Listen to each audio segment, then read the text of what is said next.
Other items in the news this week, the government has announced that it's going to spend £145 million on the road network over the next 5 years, which works out at £29 million a year, and that's enough to pay for 3.5 miles of motorway a year. Wow, think of the freedom we can enjoy with that. 3 miles a year. Looking forward to it. I can't wait. Three new miles of motorway. Car news. Fiat, first of all, they are in deep trouble. They're currently losing £2 million a day. Well, they've got a new model which they think is going to stem the flow.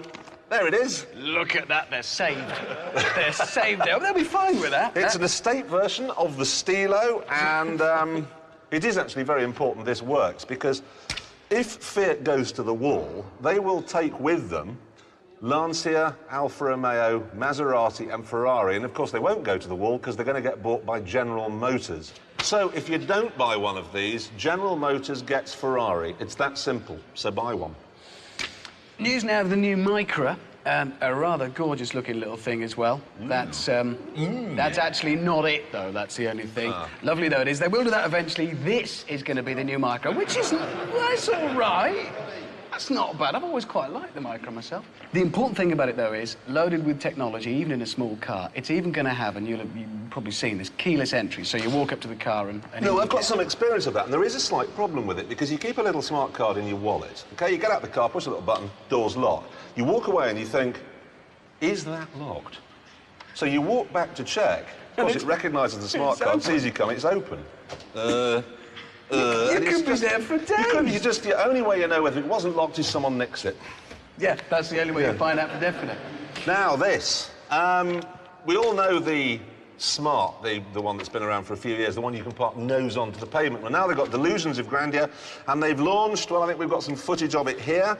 Two versions. There's a coupe and there is a cabriolet. Now, the cabriolet is interesting. You've got an electric folding roof, rear engine with a turbocharger on it. You've got rear-wheel drive, big fat alloys, anti-lock brakes, traction control, basically just like a 911 Turbo. OK, except a 911 Turbo is £90,000. This, the car you're looking at here, £11,750. That was the least convincing noise I've ever heard in my life. Wow. But I mean, 11,750. That is incredible, actually. If this is the future now here, I'm not scared of that anymore. You can bring it on. Take as much of the future as you like. That's stunning. 11 grand. Take a moment now to talk about Formula One. What are we going to do about Formula One? Yeah. Scrap it? Kill it? No, the problem... I've been working... The problem here is very simple, is that Ferrari have completely dominated the... Now, we've got a photograph of what Michael Schumacher's going to do next year to try and keep it... there we go.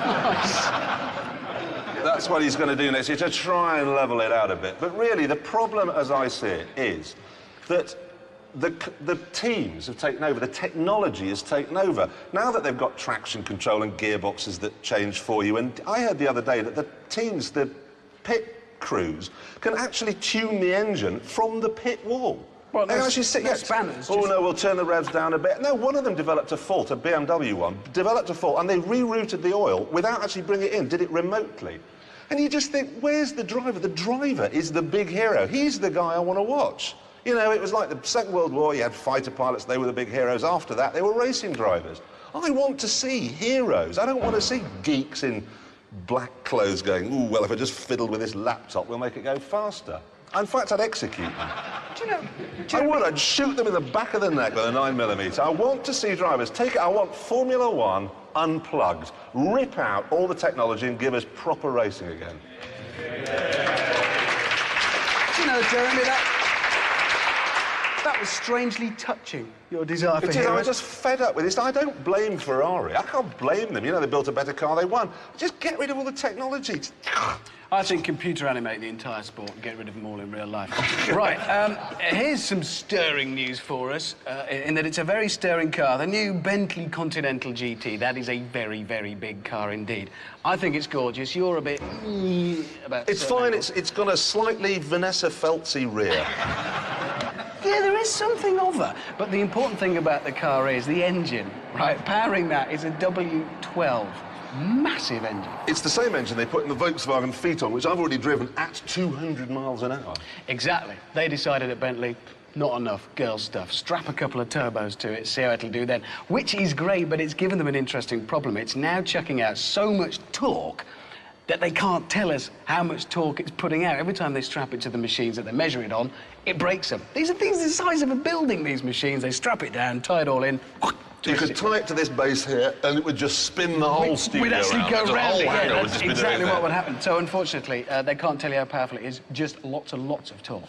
Now, bit of a challenge. Old people get quite bad press. We're forever reading about them driving the wrong way down the motorway, and I think we've got some footage from a CCTV. Here we are, little old dear, going to the seaside. Oh, no!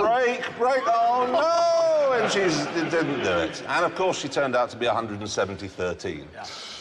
The thing is, though, we don't think that old people are as bad as everyone makes out. So, here's what we're going to do. We know grandmothers can make a donut, but can they do one? And a donut is, here's the footage, OK? Here's me going round and round in a TVR. That is a donut. Now, if you're a grandmother and you have to prove you have grandchildren and you think that with a bit of tuition you could do that, drop us a line. The address is, I'm a grandmother and I want to do a donut. Top Gear, BBC Television, Wood Lane, London, W12, 7TS, or you can look on our website, which is on an internet. Somewhere. Somewhere.